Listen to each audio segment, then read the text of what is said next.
This week on Forward. Happy holidays. Coming up, we have our editor and audience picks for the best of 2023, the future of AI, cancel culture, the 2024 elections, all this and more coming up on the best of. Happy 2023 and see you in 2024, everybody.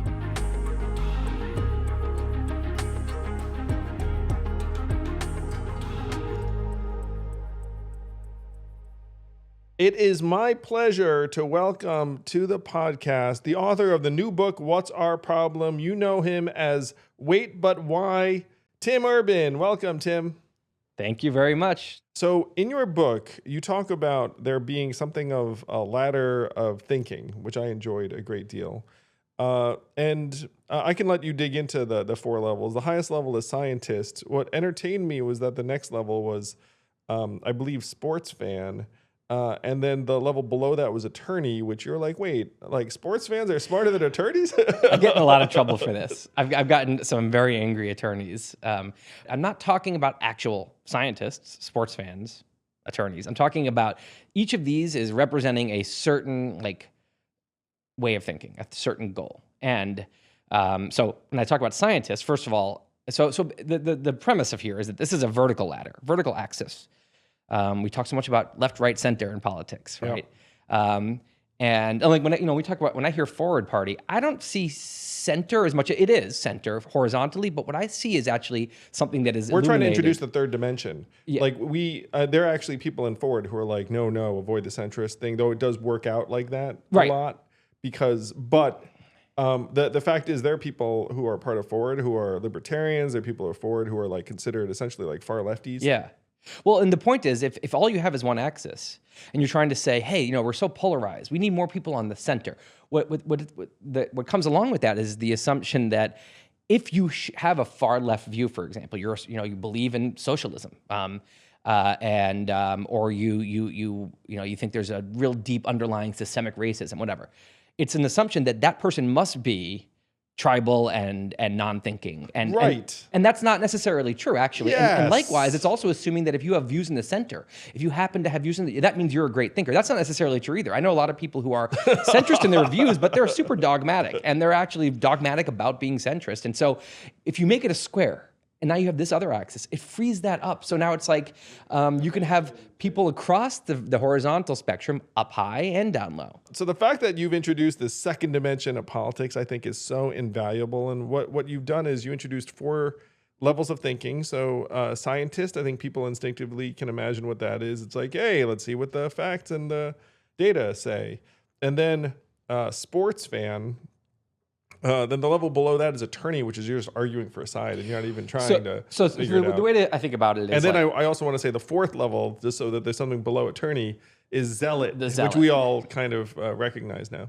It really stems from there's two motivations that you could have when you're trying to come up with your beliefs. There's two ways to form beliefs, right?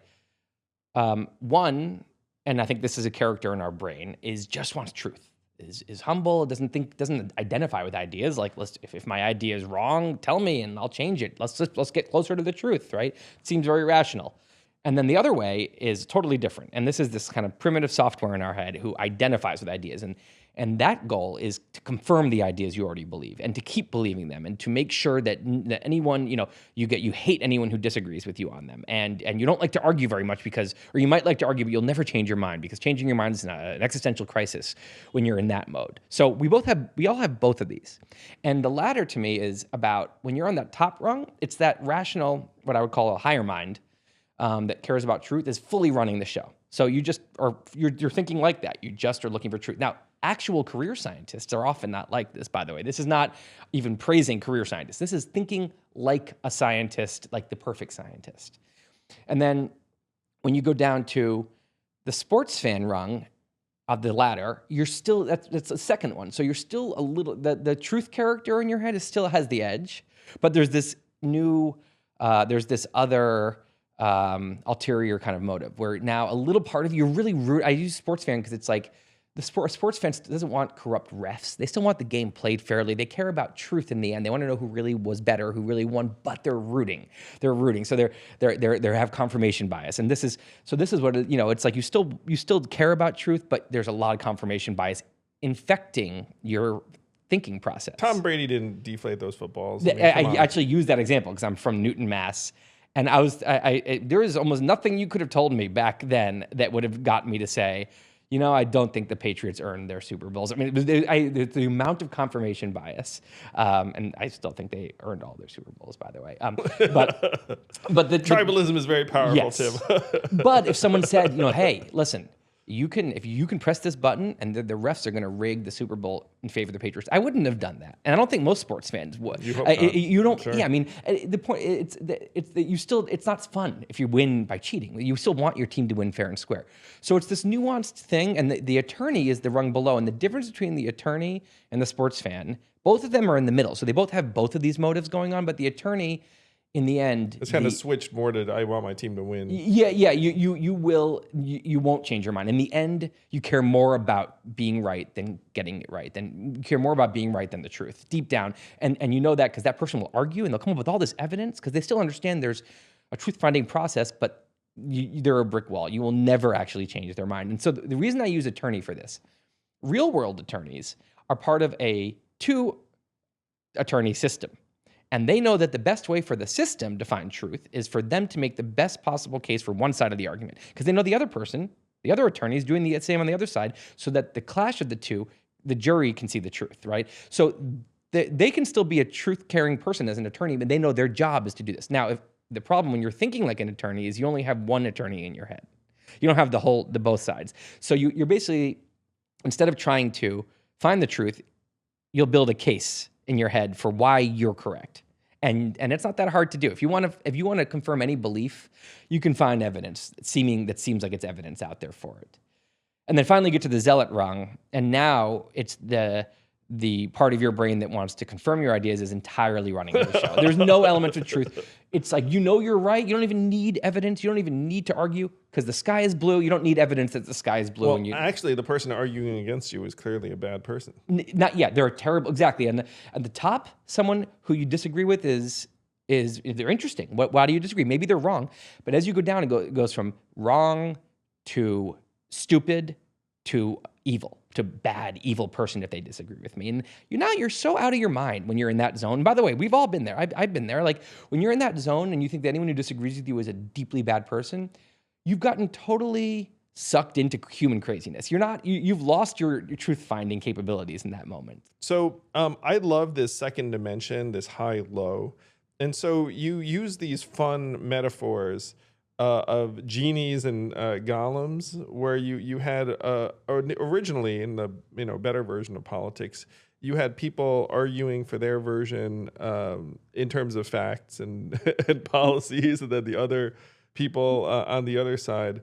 But then, unfortunately, we've gotten now brought down a couple of levels where it's become more tribalistic and less reasoning.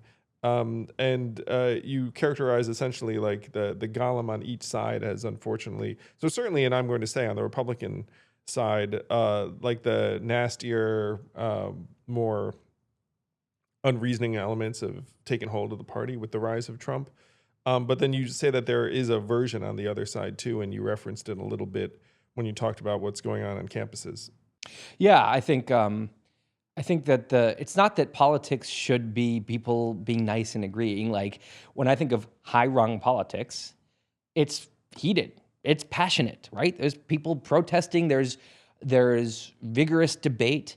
They might not like each other, but in the end they're fighting about ideas. And the underlying thing that unites everyone up there, whether they disagree or agree, is this common goal of a better country. And it's like two lawyers in a courtroom. Their clash moves the country forward, right? It's like this positive sum game.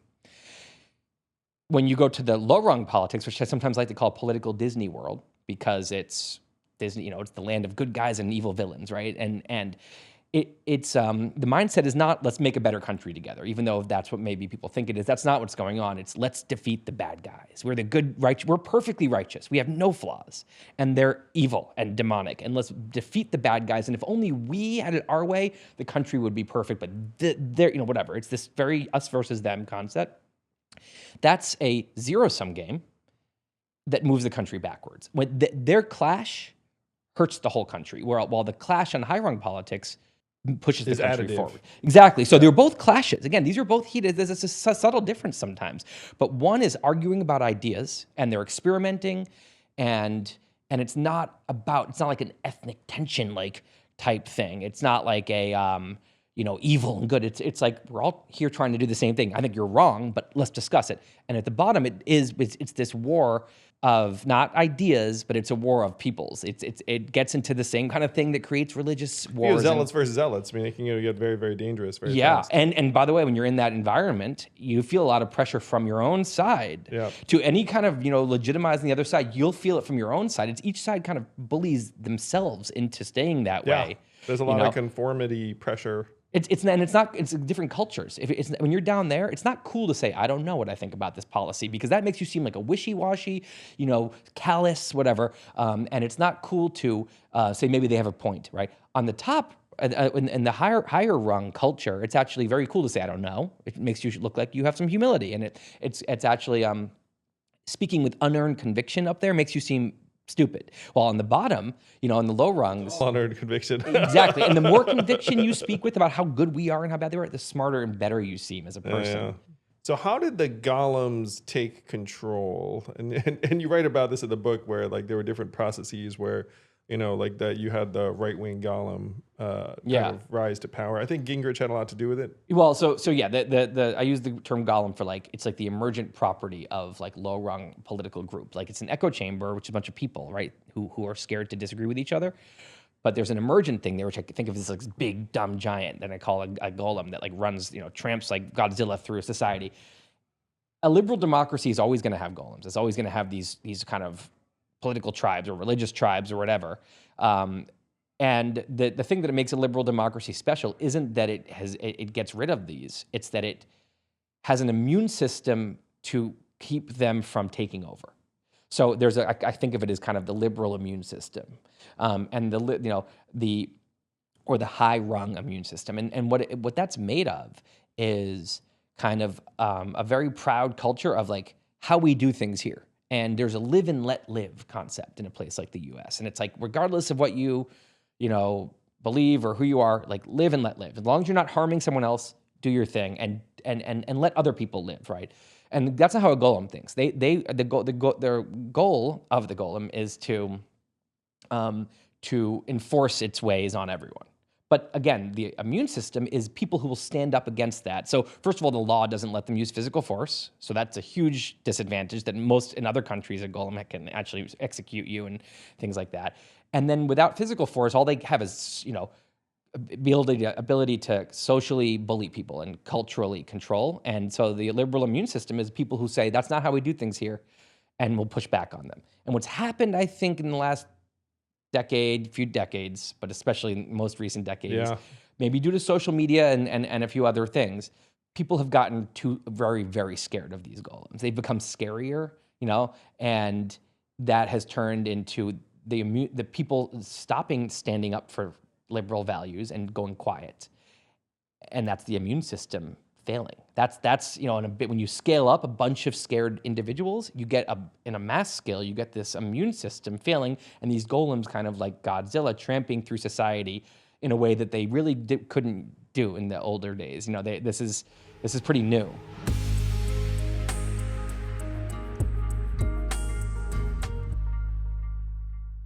Happy holidays. You know what's tough to do during holiday season? Eat right and not gain weight and not, frankly, get a little extra tummy going because you don't have time, you're on the go. The way you can make it so you stay healthy and charged up in the right way is to use Factor, America's #1 ready-to-eat meal delivery service. Chef-prepared, dietitian-approved, ready-to-eat meals delivered straight to your door. This is the service that's going to change your life.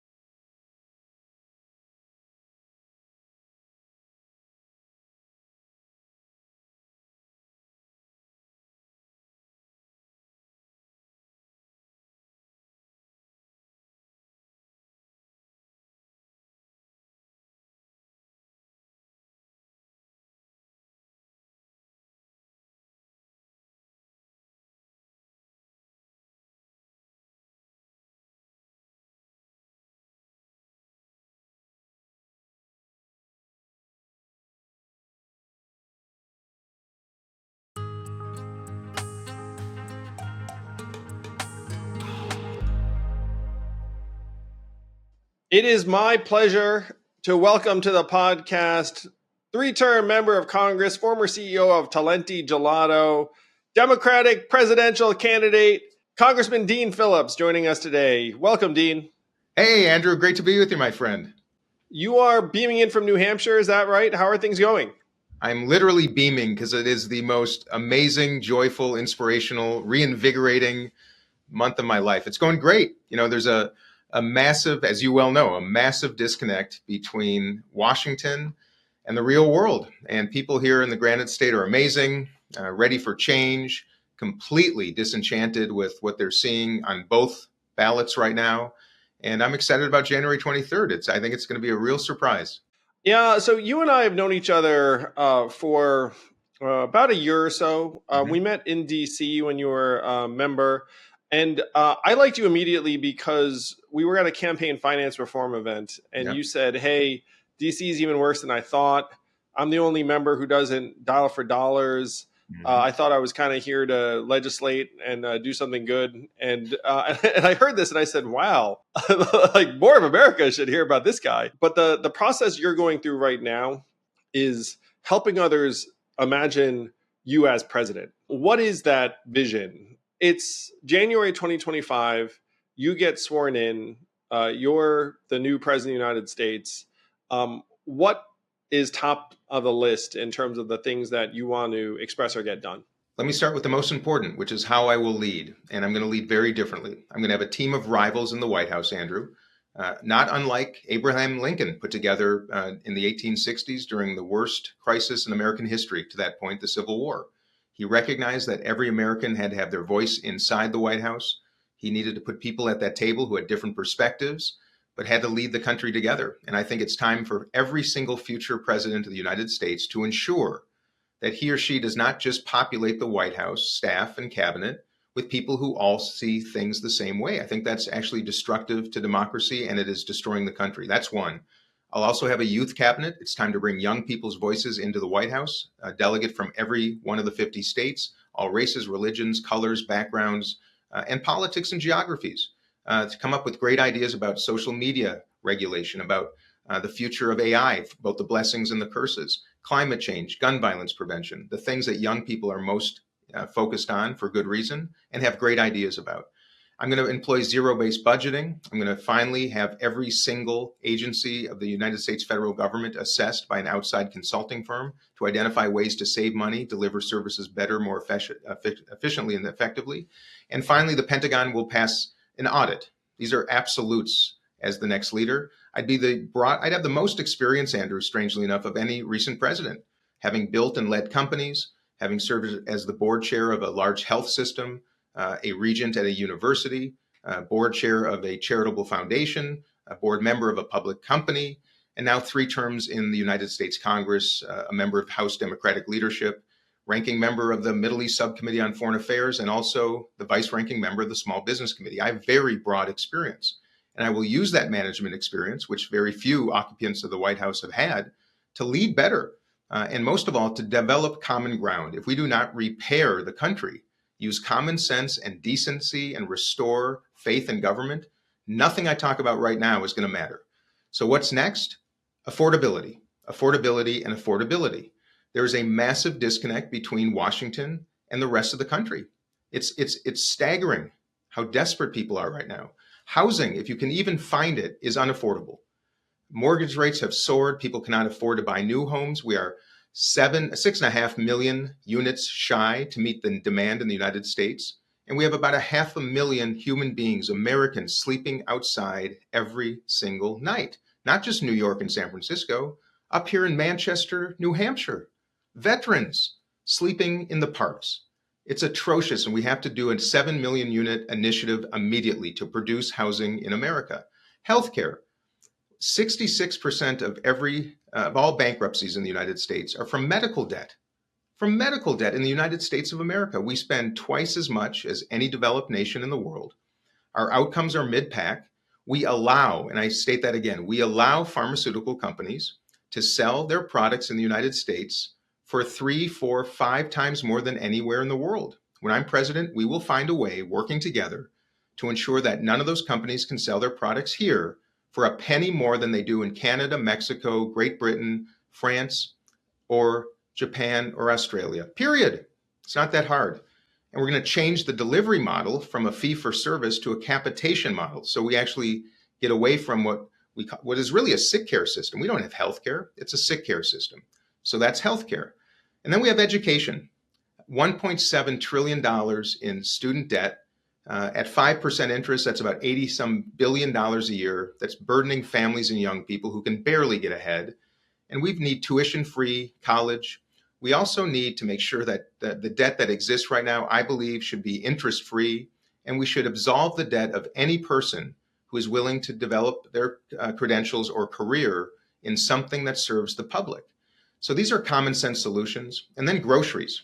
Andrew, I come from the vodka business. When I was in that business, retailers were not allowed, legally, could not charge us what they call slotting fees. Those are the prices you pay to rent the shelf to put your products on the shelf. But in the grocery business, when I was in the ice cream business, not only can they charge you, all the grocery chains around the country are charging rent to the bread makers and the butter makers and the cereal makers to put your products on the shelf.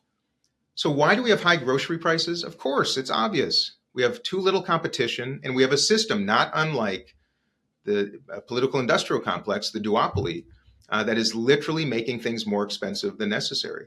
So if we don't address these things and we don't raise the foundation, we are going to be in big trouble. And by the way, I know you are a big fan of UBI. I'm looking at a bill right now that would do a pilot around the country, because I think AI is going to almost require that we completely change the lens of US capitalism if we hope to remain a democracy for many, many years to come. So those things are on my mind. Border security is on my mind. Chaos in our cities is on my mind. And probably most importantly, if we do not become a country that ensures security for every American and peace and prosperity in the United States and overseas, we are not doing our jobs. And I'm just afraid the current generation of leaders from the West Bank all the way to the West Wing have got to be replaced with next generation leaders who understand what's coming, who have a different worldview, different competencies, and most of all, are ready to work together to solve problems, stop fighting each other, and start fighting for each other. That's my agenda.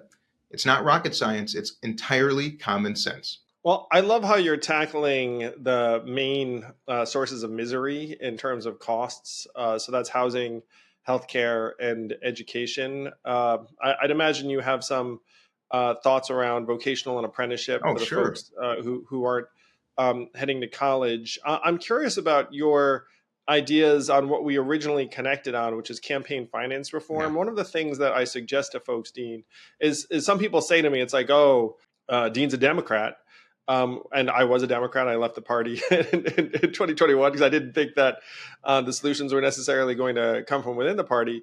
And what I try and convey to folks is like, no, I mean, sure, Dean's been a Democrat his political career, but Dean is actually in many ways situated to be a profound change agent if he wins this thing. And I joke, and this is before the machine has been shivving him every day. Like he wasn't a fan of the machine even when it was like totally fine with him. So what can we do to fix our broken, terrible campaign finance system? I'm so glad you asked, because that's why I did this work to resist Donald Trump and to expose the truth about a system that I really do believe is starting to work against all of us, not just the left, not just the right, but the left as well. And I've been a proud Democrat my whole life. I intend to continue to be. I'm running as a Democrat for a reason. But I think I represent an extraordinary number of Democrats around the country that are growing very concerned about the underpinnings of this entire party. And I believe that this is a time to make a choice and to be courageous about it. And those choices have to start with actually reformation and transparency of how this party operates, which in my estimation is shockingly opaque, dangerous, and disenfranchising. But as it relates to reform, Andrew, first of all, money in politics. I'm the only member of the entire House and Senate, 535 people, that accepts no PAC money, no lobbyist money, no member money, and I don't have a leadership PAC. I'm the only one out of 535 people, which means I find it hard to find friends and colleagues to go to dinner with in Washington on a Wednesday night, because they're all going to PAC dinners, getting their white envelope with the $5,000 in it, going to another event. I hate that. I don't do call time. I don't run across the street and dial for dollars. It's atrocious. I actually wrote a bill, Andrew, to prevent fundraising in Washington between breakfast and dinner because I see so many people in Congress spending every moment that they had free, leaving committee meetings to go call people for money. So what's the problem with that? When Congress is spending 10,000 hours per week raising money, well, here's the problem. Who are they raising it from? Only the wealthy and the well-connected, because you got to fish where the fish are. It's natural, which means you're only congregating with really wealthy people. Of course, they have expectations, especially the PACs and the lobbyists. That's their job, to influence you. And we allow it. The bigger issue, I think, is this, Andrew. When you're spending all that time with people of great means, by definition, you have no time to spend with people of modest means, which is the overwhelming majority of this country. 60% living paycheck to paycheck. 40% cannot afford a $400 repair. And 32% of the entire wealth of the United States of America is held by just 1%. So when 535 members of Congress, 534, because I don't do this, are spending all their time with really wealthy people, you're ignoring the people who really need help. So why do we think Trumpism happened? Because someone said, you know what, I get it. I'm going to give them voice. I'm going to pretend that I care about them. And I think it's time for Democrats and independents and thoughtful people in all parties to start extending invitations. But I'm a Democrat. I want to extend invitations to disenfranchised, angry people currently supporting Donald Trump to join this team, the Dean team, because I get it. I'm angry too. I want to drain that swamp of the corruption, of the low bar for ethics. I think we need term limits. I think we need open primaries. I think we need ranked choice voting. I think we need to end gerrymandering. And I think it's time to return to some form of publicly financed campaigns so that every single candidate, from Joe Biden to Donald Trump to Dean Phillips to Andrew Yang to Ron DeSantis and Chris Christie and Nikki Haley, don't have to spend so much of their time appealing for resources. I think it's anti-democratic, and I think it is completely undermining the very foundations of democracy. At the very least, I'll tell you, I'm going to expose the truth. I'm going to continue on this mission. And I think that is in my entire agenda. Both policy is affordability, peace, and reform. And I call it relieve, repair, and reimagine.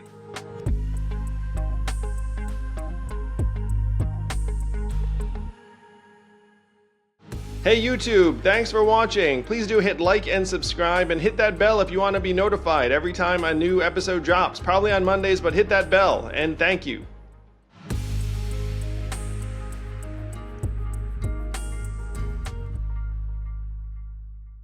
It is my pleasure to welcome to the podcast one of the foremost AI experts in the world. He recently testified the U.S. Senate, also sold an AI company to Uber, has a doctorate from MIT, one of the champions for humanity when it comes to AI, Gary Marcus. Welcome, Gary. Thanks for having me, man.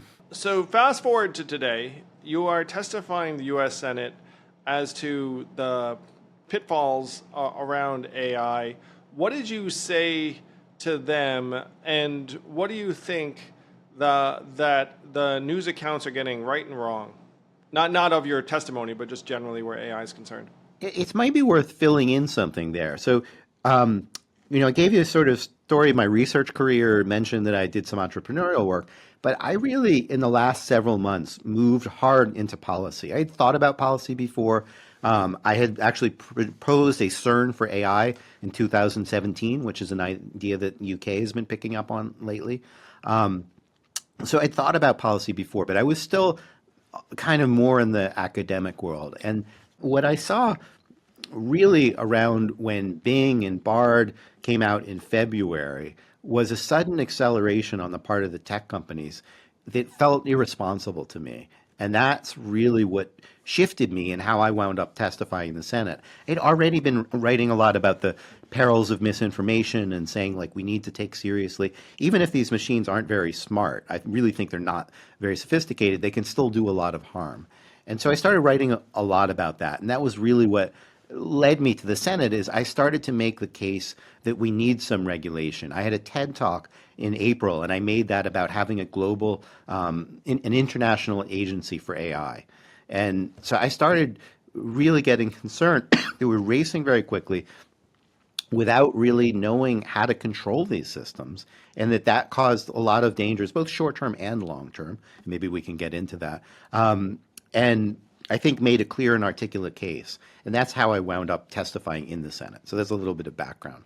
So people ask me sometimes about the potential short-term dangers, and I said, well, let's see. You could have an erosion of truth because you have 1,000 different versions of reality and deepfake videos and audio recordings and what have you.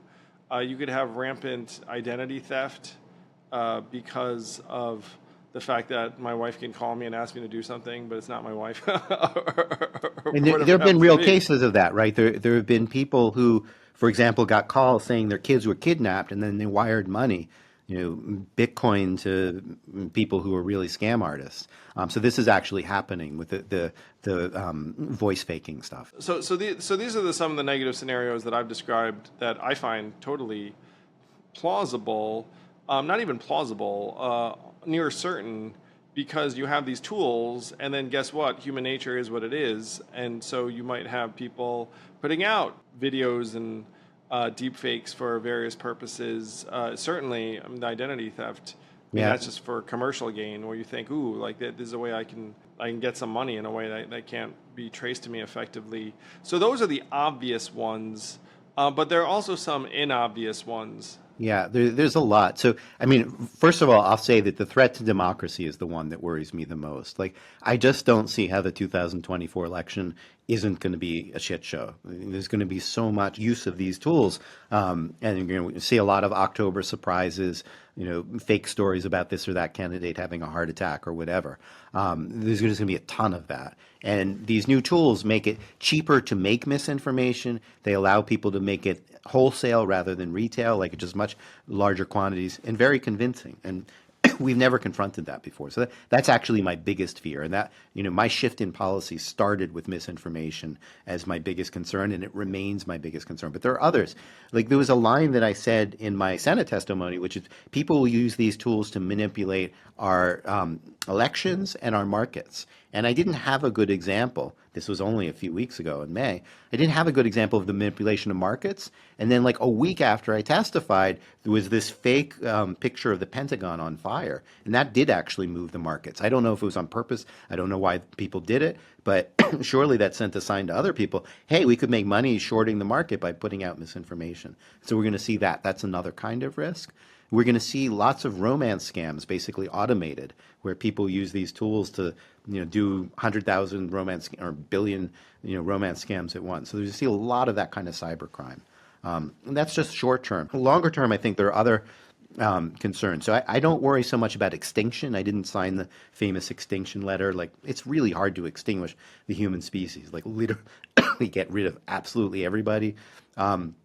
But there are a lot of really serious things, like you could have accidental nuclear war either caused by misinformation or by market manipulation that leads to people to be suspicious of other people that didn't actually do things, and they get mad and there's escalation. There's a lot of very serious risks. Yeah, unwarranted military conflict makes my risk list as well. Yeah. And you've called for some kind of international body, which I agree with. When I was running for president, I pitched a World Data Organization that was pitched to me by Ian Bremmer, who just had a TED Talk that I know you saw. We actually met at TED. I'll let you finish your story, but a quick anecdote about Ian is we met at lunch the day before I gave my TED Talk, and he said, "What's your TED Talk about?" And I said, "Well, imagine you're at a 60s protest and you say, what do you want? Or what do we want? International governance for AI. When do we want it? Now." And Ian turns to me and says, 6 months ago. His TED Talk was on a similar topic, as you know. It's so fun to imagine the two of you guys hanging out in Vancouver together. That makes me happy. We had fun there, and then we met in New York a few weeks ago. So we've only met a few times, but all recently, and we're starting to really click together. I can see that. I like and admire both of you, and humanity is better for having the two of you connected. Thank you. So, So an international body, I've called for something I'm not sure if you included in your Senate testimony, which is an AI dedicated regulatory body here in the U.S. What do you think about that idea? Yeah, I think absolutely. I mean, I think there should both be a cabinet level agency or office and then, an agency underneath that. There's just too much going on right now to expect that all the existing agencies have it covered. They kind of wrote a memo kind of saying that in between the lines. But the reality is that the existing laws don't anticipate certain things. Like we have laws about protecting private individual speech. But what do you do if somebody makes a billion pieces of harmful misinformation a day? We don't have laws for that, just to give you one example. AI makes things possible in a wholesale way where they could only be possible retail before. It's sort of similar to like a submachine gun versus a knife. You have to think about them differently. So there are a lot of new both opportunities we want to take advantage of and a lot of risks that we need to look out for. I think we need somebody in the White House whose job is full-time, think about this and nothing else. And they need a staff to keep up with all of the different parameters of it. And this is not to like cut out the existing agencies from the loop, but we're going to need some new things. So, for example, I think that we want to have something like FDA approval. If somebody's going to do research, that's one thing. But if they're going to roll out a system to 100,000 people, or sorry, 100 million people, we really want to test it, make sure it's safe in the same way we do with a drug. We don't just say, I did, trials on 10 people. Okay, let's put it out to every drugstore on the planet. We say, let's show that, this is right. And we need independent examiners to say, you've made this case, but there are weaknesses in your case. We need to understand this better. You say that there's this risk. You don't have anything about the risk. We also need an agency to push the companies to be transparent. You have Microsoft saying transparency is important to us, and then they use GPT-4, and we don't know what's inside of GPT-4. We don't know what it's trained on, which has a huge influence on things like bias. So we need someone to really hold the company's feet to the fire. So I am 100% for having an agency like that. And I've been talking to people in Washington and trying to talk up that idea as much as I can. Yeah, so after you went to the Senate, your testimony was very warmly received. What do you see as the prospects for some of your recommendations being followed or a coherent regulatory approach? I like the word coherent. That is the nub of it. On the one hand, I'm very inspired in certain ways. So the hearings that I was at, was one of the most bipartisan things I think the Senate has done in a long time. And I think everyone I know who kind of follows Washington more closely than I do was amazed at how cooperative it was, how much people recognize the urgency, genuinely seemed to want to work together, seemed to recognize that with social media they didn't quite get things right and want to move quicker and better. So you have that on the positive side of the ledger. On the negative side of the ledger, it sort of feels like everybody in Washington has their own ideas about what to do, and they're not necessarily all coordinated and talking to each other. And I wouldn't say there's any one clear answer that has emerged yet. And so, there's a lot of motion, but whether that motion turns out to be coherent, I think, is the question. There's one moment I liked in the Senate proceedings, which was a kind of recognition of their own limitations. I can't remember who was it said it, but they said, look, we're not here to legislate like the day-to-day. The way I would repeat it is the Senate shouldn't be there to make rules for GPT-5 as opposed to GPT-4. The Senate should be there to create an enduring agency that can move with the flow and follow all of the details. And I think, some of them realize that. They don't want to be micromanaging the details of AI development. If they get it right, they will build some agency that is nimble enough, fast enough to be able to deal with things as they move. Yeah, that the last thing you'd want is the Senate have to check in anytime there's a new development. They don't want that. We don't want them to do that, right? I mean, with due respect, some of the senators are really following what's going on. Like I saw Senator Blumenthal on a call after the proceedings, and he really understands all of the issues. He's following very closely. But you can't expect 100 senators to all, have their fingers on the pulse of AI. They might, like right now, because they're going to make a first important decision. But certainly in the long term, they have so many other things to focus on, and so that they shouldn't be micromanaging it.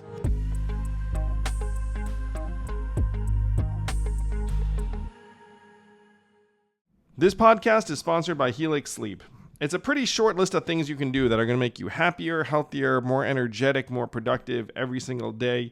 You know what's on that list? Getting the right freaking mattress. And what's the right mattress for you?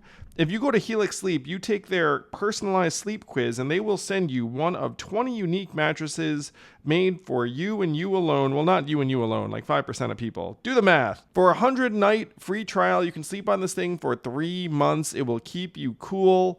Don't just take my word for it. My kids seek out this mattress in the house. It's the #1 rated mattress picked by GQ and Wired magazine. This mattress will actually make you happier, healthier, and more productive. Helix is offering 20% off all mattress orders and 2 free pillows for our listeners. Go to helixsleep.com/yang. This is their best offer yet, and it won't last long. With Helix, better sleep starts now.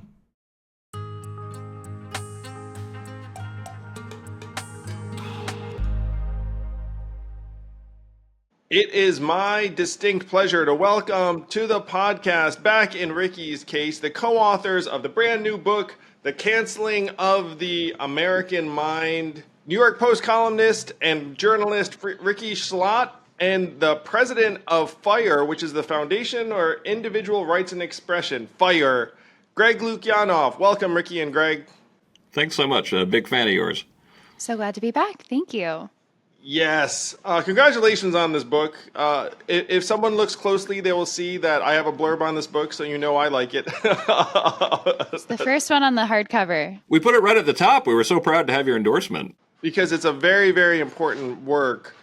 But first, let's introduce or reintroduce people to who the heck you guys are. So, Rikki, you are a whole 23 years old, and yet you're now the co-author of this major book. And I dare say that in some ways you were set on this path by an interaction with cancel culture on your college campus. Yeah, actually, I mean, it goes back even to my high school campus. I was 15, I guess, in the 2016 election, and that was it just disintegrated my high school campus. And then again in college, when I started to speak out about my own political beliefs, yet again, definitely lost a lot of friends in the process. But also, I would say I have a glimmer of hope from that story as well, which I can save for later, but tell you a little bit about how I think that cancel culture can be kind of circumvented by courage being contagious. But yes, indeed, cancel culture, I've known it since I was but a shrimp in high school. So Yeah, I mean, that's one thing that Rikki likes to point out that I think is an excellent point, is that we still have to deal with people who are trying to claim cancel culture isn't real or never even happened, which is just increasingly, I mean, it's been a ridiculous statement to make for a long time. Yeah. But when you poll younger people about cancel culture, it's Generation Z that hates it the most because they grew up in it. They grew up not really trusting whether or not, that confidence they told to their friends is going to make it onto TikTok, and next thing you know, their social lives are going to be ruined. So here's how I think the average American might think about cancel culture. Occasionally people get canceled, but it's mainly social media related. It's not maybe that big a deal. I find it unlikable, but it's not something I should be, staying awake at night thinking about. Now, your book has a number of awesome contributions in it. It's a much more rigorous cataloging, shall we say, of cancel culture. It breaks it down, its impacts on different institutions. Rikki, you said that, that a lot of this is still on campuses, which I think is where most people think of it. So let's start at campuses. Why are college campuses such a fertile ground for what we'd consider cancel culture? And for a moment for people, how would you define cancel culture? So I think that campuses are really fertile ground for cancel culture because you show up, you're young, you want to fit in, and oftentimes there's a very loud illiberal minority of students who are tying people's viewpoints to their personal status or who they are as human beings, and very indulgent in these ad hominem attacks, and will attack people on social media. And when you're a kid that shows up and you're afraid of putting yourself out there, and you think that, like I did, I was hiding books under my bed like Jordan Peterson and Thomas Sowell, you really feel as though you can't put yourself out there. And I learned the kind of jumping off the cliff and writing for the New York Post and saying, here are my viewpoints, and I think that free speech is a problem on campus, which was my first major op-ed. All the people around me felt the same way, or the vast majority. I had people coming out of every crevice of roommates, of deans, of like whole departments and professors that I had who would come to me quietly and say, oh, I completely agree with you, and good on you for writing about free speech on campus, but just don't tell anyone that we had this conversation. And so I think there's something about that highly ideological bubble that really lets this go awry, and where those really aggressive, loud people who tear people down, who use bias response hotlines, because the administration has just put this whole bureaucracy around cancel culture and basically indulging it. It's the tyranny of the minority just goes crazy in real life in the same way that I think it does in social media, and then in like the live action version on college campuses, essentially. So, Greg, how would you define cancel culture? It sounds like you have a technical definition. Yeah, I do have, and this is one of the few times I'll sound like a lawyer, but I want to be precise about it. And it's the uptick beginning around 2014 and accelerating in 2017. And after, of campaigns to get people fired, disinvited, deplatformed, or otherwise punished for speech that is or would be protected by the First Amendment, and the climate of fear and conformity that has resulted from this uptick. Because I'm trying to make clear that we're not talking about something that's strictly partisan, although the term cancel culture is oftentimes, something that people will accuse the left of being guilty of, and certainly that's true to a large degree. But we also take on cancel culture from the right, because what we saw after 2014, and it wasn't subtle, was just suddenly people were, rather than just being really embarrassed on Twitter or Facebook, they were losing their jobs for jokes that went viral, for example. And on campus, one of the reasons why it is just so frustrating that there are still people, trying to claim this isn't happening. The uptick in professors getting canceled is unlike anything we've seen in the modern era of higher education. I mean, the law protecting academic freedom and free speech on campus wasn't really clear until about 1973. And there hasn't been a period like this in that entire time when this many professors are getting, fired, tenured professors in many cases, for what they say, what they print, what they and having their research that getting them in trouble, and sometimes actually having it withdrawn, which is usually considered an extraordinary measure. One of the goals of the piece of the book was to put it all in one place and try to give some historical comparisons. Like when you talk about sometimes people it's very funny watching people who don't really know anything about the history of freedom of speech claim, oh, these are tiny numbers. It's not significant. But when you're talking about over 1,000 professors targeted, just in the last 9.5 years since cancel culture began, with about 2/3 of those punished, with about 1/5 of those, about almost 200 fired, you're talking about numbers that blow away even things like the Red Scare, where the normal estimate's about 100 professors, were fired. And at the time, everyone knew the Red Scare was happening. Like that a lot of that research actually was contemporaneous with it. So it's been I try not to use this word too often, but it's been a crisis on campus. And yeah, we point out when about 1/3 of those punishments come from usually the off-campus right, and we call those out as well.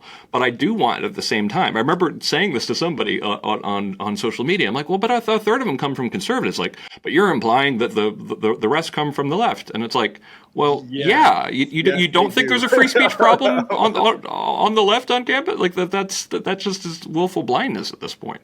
Yeah, and I might add that on the right wing cancel culture kind of side of things, this is something that, like, I know I'm going to take a lot of flack from some people that might otherwise like what I write about and stuff, but I have absolutely no problem calling out what I see as fighting illiberalism with illiberalism and fighting might with might in a really disturbing way, because there's like a wide opening for people and leaders to step in and say, free speech has been largely abdicated as a major principle of the left. And here we are going to actually step in and adopt that rather than fight that hot mess that's happening in the radical left wing with our own authoritarian hot mess on the right, which is just super disappointing to me. And I think that there's such a lack of a positive restorative roadmap to like, how can one side or no side or just a group of people in the center or people who just are actually classical liberals reclaim those values? And it feels as though that's not a conversation that happens often enough. And it's like, oh, we're the champions of free speech on the right, but then here are all our very authoritarian bills that actually curb free expression at the same time. It gets my blood boiling.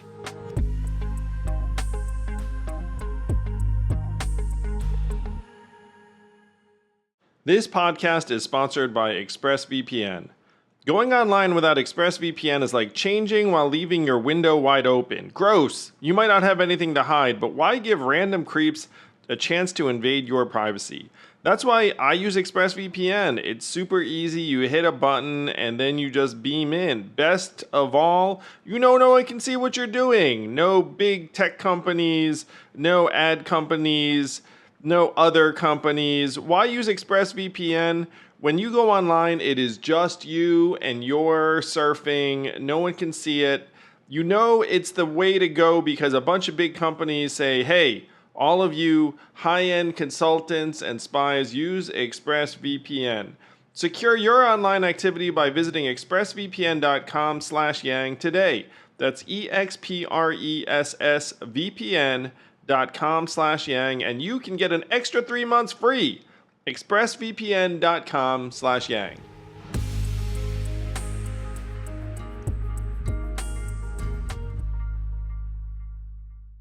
We have a special interview I did with futurist and founder of the X Prize, Peter Diamandis, for his podcast Moonshots. Andrew, let's flip to your second moonshot, which is the idea of universal basic income. The idea, just to lay it out as I understand it, and I welcome your modification here, is as AI and robotics and other exponentials, 3D printing, AR, VR, blockchain, start to disrupt the job markets, and people lose their jobs to technology, that we need to do a few things. One of them is going to be to help level up those individuals, upskill them to better skills. But potentially, at least in the interim, is give them reliable income, a universal basic income that allows them to put food on the table, get insurance, not feel panicked, perhaps get a better education, perhaps invest in whatever tech they need to start a small business. And it's about human dignity to a large degree, and getting rid of fear, because there's going to be a lot of fear as AI steps in a bigger way in the next few years. I'll say one more thing, and then this is your platform, and you did a huge amount to, I don't want to say necessarily popularize, but educate people about universal basic income, which I'm grateful for. The other thing I wanted to mention is it is something that's not a theoretical concept. It's been implemented and tested and studied over dozens, if not hundreds, of experiments, both in the United States and around the world. So that's my setup for it, and I want people to understand this is coming because we need a countervailing force to the fear that people have about potentially losing their jobs. Well, I love the way you frame that, Peter. The way I describe it is that you have a mindset of abundance and possibility and optimism and entrepreneurship, and then you have a mindset of scarcity, fear, us versus them, xenophobia, and negativity towards technology, honestly. Mm-hmm. And so which of these things is winning? Which of these is going to win? I think you'd be hard-pressed to say that nationwide the mindset of optimism and possibility is winning. It's definitely winning at Abundance 360, which was a blast. I go there and it's like I was uplifted because here are people who are literally building the future. But then, you drive a few hours in any direction and you wind up at like let's say a different mindset. Mm-hmm. And so the question is, how do we help people transition? There are a lot of very smart folks who are deep in AI who've also been studying the effects of UBI or cash relief programs.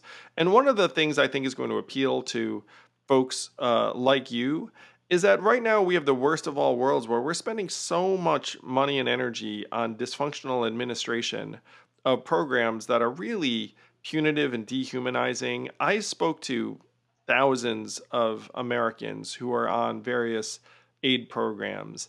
And the single biggest thing that motivates them is fear. They are scared stiff of losing their benefits. There was a woman in Iowa who said to me, I would like to volunteer for my local nonprofit, but I'm scared to because I'm on disability and I'm afraid that if someone saw that I could volunteer, they'd take my money away. Yeah. And so you listen to that story and you think, my gosh, like, what have we done? where this woman's getting the money, but instead of using the money to live a better life, she's staying in because she's afraid of being seen as able-bodied. I mean, like that's what's happening right now for millions and millions of Americans, where we've set up this unfeeling machine above them that they do not trust at all, by the way, and said, hey, your subsistence is going to be reliant upon your staying on the good side of this bureaucracy. And if you fill out the form wrong, we're going to pull the rug out from under you. I mean, like I've spoken to military vets who are in this boat. I've spoken to so many Americans, and it's we can do better, let's say. Yeah, Giselle sent me an article which framed it as insecurity versus inequality as the issue people are facing. They don't feel secure. They do not feel secure in the least. And if we can change that, then we have a much better chance of building a society where if someone else makes some rapid advance, you look at it and say, oh, good. Like maybe that's good for me in some way. Right now, unfortunately, it's more like look at that jerk over there who's doing well. Like, like I'm not seeing any of that. You've studied this. If you had to, most people say, listen, if you're sending people $500 a month, it's going to be used for beer and Netflix, and it's a waste of money, for God's sakes. Why are you going to spend my tax money to do that? How do you respond to that? What's the data show? Well, the data shows that people tend to spend the money on food, fuel, shelter, books for their kids, activities for their kids. And the biggest example of that data set was the enhanced child tax credit that was implemented in 2020 and 2021. Here in the US. In the US, where it lifted millions of American kids out of poverty. And 130 economists who looked at it said we should keep doing this because the money is getting used very, very effectively. And American politics being what it is, we then pulled the plug on that, even though there were so many. Literally, there were Nobel laureates saying this is the best thing we've done in a generation to alleviate poverty. But the data is there for anyone to find. You also saw decreases in things like domestic violence, child abuse. I mean, if you put a little bit of money into people's hands. You talked about the data, Peter. There was one study I found very, very compelling out of an Indian tribe in North Carolina, where one tribe started giving people a certain amount of money because they had a casino, honestly. And then there was another tribe that didn't. I've got it here. It's the Eastern Band of Cherokee Indians Casino Dividend in North Carolina, and giving them no strings attached between $4,000 and $6,000 per year is that particular one.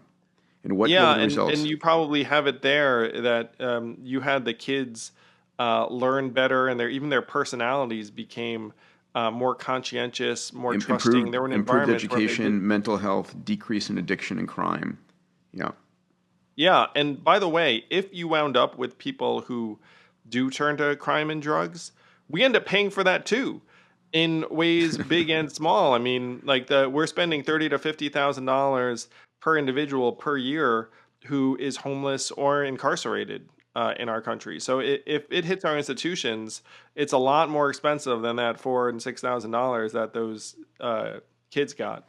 Yeah, lest you think that this is a new idea, I'm just going to rattle off here the research that my producer Nick did. We've seen this in Alaska since 1982. Alaska's had their They're funded by oil. I mentioned North Carolina. We've had experiments in New Jersey, Pennsylvania, Iowa, North Carolina, Seattle, Denver, Gary, Indiana. There's a big study done in Stockton, California, Canada, England, Brazil, Germany, Spain, the Netherlands has done a number, Finland, Iran, Kenya, Namibia, India, China. So, I mean, this has been done hundreds of times, and as I read through the details here, it's consistent that this investment has super positive outcomes. I haven't read any place where it's been had negative outcomes or a waste of money. Yeah, it's much more effective than, frankly, starting up a new bureaucracy and then saying, hey, guys, improve the lives of people that are not you. One of the organizations in this space that some people might have heard of is Give Directly, which is it transfers money directly to people in developing countries. Now, there's probably some skepticism among your audience, rightly so, of kind of a nonprofit industrial complex or an NGO industrial complex. There's probably that mistrust when it comes to certain government bureaucracies that are terrible at in administering benefits in frankly, a sane way. This skips the middleman and gets the resources to where it'll actually do good. Yeah, and I've been a donor to Give Directly. I think it's a brilliant, super low overhead, minimized overhead process. On a personal level, Peter, the way that you and I do this probably is we just tip really well, because you're around someone. It's like, hey, this is going to be dollar for dollar. Yeah, and it's such a beautiful thing when someone unexpectedly gets a large tip, and for that evening, that moment, you've changed their life. Yeah, it's a great, great feeling. I highly recommend it. Yeah. So the question becomes, where does this money come from? Can we afford it? And I'd like to play a few conversational games here. I remember Jeff Bezos and a few other folks said, well, if we're going to start to see technological displacement of jobs, and a robot takes, a house cleaning job, or a robot takes a factory working job, or an AI takes a physician's job, why don't we just tax that robot and that AI for that work it's being done, and then use that tax base to fund a UBI program? Does that make sense? I think taxing AI makes a lot of sense. I think the practice of it might be a little bit trickier. Where the money comes from, for starters, I don't know what people are going to receive this. So our data right now is worth hundreds of billions of dollars a year to various companies. Your data is going to be worth more than others, Peter. Thanks. But we're not seeing a dime of that. So one of the proposals I had was, look, there should be a data dividend where I'm not one to hold back certain forms of development, but if you're going to be buying and selling my data, maybe I should see what's going on and get a cut, and that could be the start of multi-hundreds of billions of dollars type measure. AI itself could also, and one of the examples I use is that there are 2 million Americans who work at call centers still. And let's say that AI is going to be able to do that job pretty soon. How much do those 2 million Americans pay in taxes right now? I'm going to guess that they do pay taxes. And then the question is, will the tech company that uses the AI pay anywhere near that level in taxes? History suggests it will not. And so you'll wind up replacing tax-paying humans with AI that we might not see that kind of revenue from unless we change the system.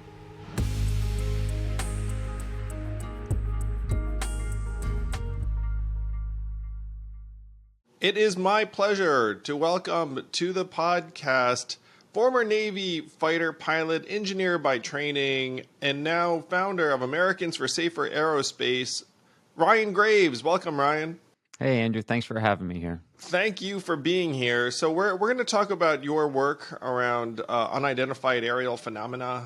And you flew how many missions in the Middle East? I didn't count them, to be honest, but I did fly more than I have counted right now between Operation Inherent Resolve and Operation Enduring Freedom. Those are the operations we've had in Afghanistan as well as in the Iraq-Syria area when all the ISIS work was kicking off.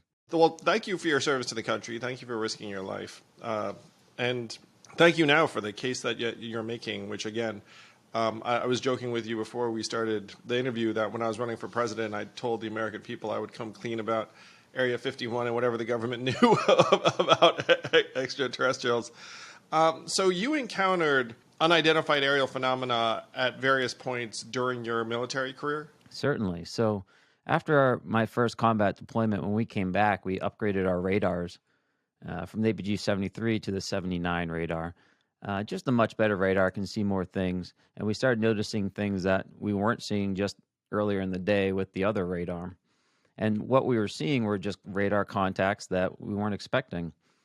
They were typically stationary, 0.0 Mach, and that's stationary in the stream, if you will, of the air. And so we're not expecting anything to be stationary up there unless it's tethered to the ground. And even then, it would be bouncing around. But these would typically be stationary, and when they were not stationary, they travel about 0.6 to 0.8 Mach, which is upwards of about 350 knots in either circular patterns or racetrack patterns, or just heading out east over the ocean. Eventually, we got close enough where all our sensors inside of our jet, they essentially slew to whatever our radar is looking at. And at this time, we just thought they were radar malfunctions, not physical objects that could hurt our aircraft yet. Sure. But eventually we got close enough with our sensor systems to actually make out the IR energy, the infrared energy that was coming off of the objects. And so at this point, we had to respect that, there was physically something at that piece of the sky and to, avoid it the best we could. Of course, there was a investigatory period where people said, hey, let's go take a look with our eyeballs and see what we can find here. And, I was one of those people, and it was interesting. We would have it on the radar. We would have it on then the FLIR system, that IR system. And all that's getting pumped into our visor and tracked to our eyeballs and telling us exactly where to look. And we do this type of merging exercise quite often where we fly up to something and we assess its characteristics, its weapons loadout, and we begin a dogfight with it. In this case, we would come up to that merge and all our sensors would show us where to look, but then we couldn't see the objects. We turned back around and they would still be there on the radar and on the FLIR. And that was kind of status quo for a while until we almost hit one of the objects at the entrance to our working areas. 2 aircraft from my squadron were entering the working areas side by side. And at a very particular altitude and GPS location is where we enter those working areas. And one of these objects went right between the 2 aircraft. And the lead aircraft was able to actually gain tally of it, and he described it as a black cube inside of a clear sphere, about 5 to 15 feet in diameter. When you say gain tally of it, he actually saw it with his own eyes? Correct, with his own eyeballs. And to my knowledge, that was the first time we had seen one of these objects with our own eyes. There's a black cube within a clear sphere. Mm-hmm. And the tips of the cube, best we could assess at that point, were touching the inside of that clear sphere. So you're probably friends with the other pilots. When you got back and you were saying, hey, what did you see? And you described this. You guys must have been eager to hear more or flipping out or something along those lines. We were moving along a progression, right? We went from radar errors to something physical, but not knowing what they were. But when we saw it physically like that, our first thought, we were never all about UFOs or UAPs as they're called now. That really never entered into our conscience other than something to laugh at. So we always thought there was a very pragmatic explanation if we just had enough information. And at this point, when we physically saw it, like I said, as that cube, we assumed that this must have been some kind of strange classified program or drone program that must have gotten too big for its britches and essentially has been operating in a place that they shouldn't have been, perhaps by accident, perhaps not. But either way, something had to be done. And due to the nature of this near midair, we were obligated to file an aviation safety report due to the close proximity. And that's what we did.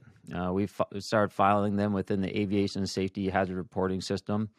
And that was, again, status quo for the time being. We essentially just stiff-armed them. We tried to avoid them if they were in our working areas, which they were out there pretty much every day in some capacity. We would just, flex to a different area and do our best to avoid them. What years were this, and what part of the world? Yeah, so this is right off the coast of Virginia Beach, Virginia, and this was in the 2014 to 2015 timeframe. So you file a report, but it sounds like it's pretty much common knowledge among pilots that, hey, there are these things out there, they're going to hit your radar in a particular way. They seem like actual objects. Like if you get close, your instruments all start saying, hey, the thing's there, and you want to try and avoid them because if you hit one, no one knows what happens. We would assume it would be, catastrophic to the aircraft. Based off of what we were seeing, there's no question in our mind that, this would result in loss of aircraft, like if we hit anything of that size out there. So it seems like if you retrace the mythology around these beliefs, there was a point earlier when I think it was a really suspicious international environment. There was like a Cold War and espionage. And so there's like this sense that there were a lot of secrets out there. and you also had a sense at that time that if someone were to evince something like beliefs in UFOs, then it truly would be politically self-destructive or professionally self-destructive. And I feel like times might have shifted since then because there's almost like a greater openness to the fact that we might not know something or that institutions might not be playing it straight. Like, what do you think about the direction of American culture and the fact that now I think that we'd be open to things that in the day we wouldn't have been? Yeah, I think you're absolutely right. During the Cold War, it was a very much fearful society, both internally, where I think there was distrust between the branches and fear of Soviet, internal spies in the government, as well as, obviously a lot of international distrust and fighting. So there was, my understanding is that even more, not even more so, but in addition to that, there was also a fear that due to the high amount of UAP reporting or UFO reporting, that it was actually going to be something that the Soviets could take advantage of by putting air assets into our airspace under the cover of UFO clutter and get caught up in too much reporting. And so one of the methodologies that was undertaken was to diminish and push down the reporting so that the systems weren't overwhelmed with anomalous objects and that, airplanes and air threats could be identified. But, that's a little historical context. But, what we see today as society has adapted with our new tools and our technology and our ways of communicating, I feel like we're much more adaptable and flexible to changes in our society. We're also much more open to new ideas and pushing past those kind of historical boundaries. And that's really, I think, what makes us exceptional. And that's what's going to move the conversation forward and why I think it hasn't just gone away. Because once we're at a point in our society where we can latch on to an idea like this, and it's a powerful motivator, and people are really passionate about these ideas. And with the tools to communicate, you can't just shut that conversation down anymore. And so I see this as a conversation that's going to continue to grow for that reason, because people can find people with similar interest, and that's what's happening. So you obviously have the most direct experience with the Eastern Seaboard here in America, the Navy, the DoD. Is this something that's happening worldwide to the extent that you have exposure to pilots in other parts of the world? Certainly. From my understanding, historically, this conversation goes back, let's just say since the 50s or 60s, there's been reports internationally of events occurring, not just from civilians, but from military and commercial pilots as well. I don't think that there's a complete enough picture on that, and there's some natural boundaries about what we want to share with our international partners and how we do that, especially in the modern age here.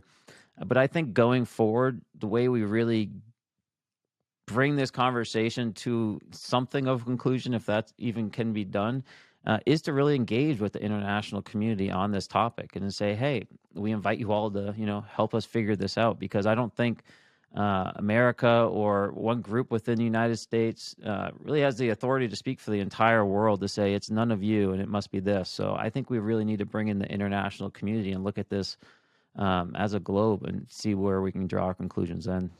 Yeah, it could be a real opportunity for some kind of global, don't hesitate to say unity, but at least cooperation. Mm-hmm. So when it comes to explaining these phenomena, the most common explanations are equipment malfunction, which at this point I think you can rule out given the ubiquity, because it's like happened over and over again. Foreign military, domestic military, something civilian, or extraterrestrial. Are those like the four major categories?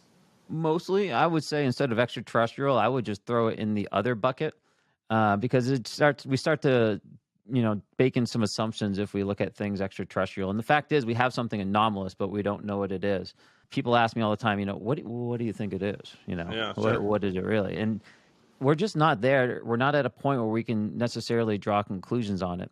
Now, you've said it. It could be ours. It could be someone else's on this planet, or it could be something else that we haven't identified that is either from here or from somewhere else. But we have to continue to gather data about that before we can draw those conclusions. We've had baked-in assumptions in this conversation for so long, even with the name UFO, flying objects. We've updated the terms in the last National Defense Authorization Act of 2023 to have unidentified anomalous phenomenon, because we have identified there is an anomaly there. We don't know if they're flying or if they're in space or what domain, but we truly do have that mystery, and we need to get to the bottom of it. Yeah, some of the descriptions you have about them just being still, even though there are gale force winds around them, in a way that would be very, very difficult. I mean, it does seem truly anomalous, and doesn't seem like they're like obeying the laws of physics sometimes. at least that's the sense I get. It's confusing, they operate in a way that we're not expecting to see. So at first, it's almost like, well, must be some kind of software or something of that nature. But when you realize it corresponds to reality, it breaks your brain a little bit.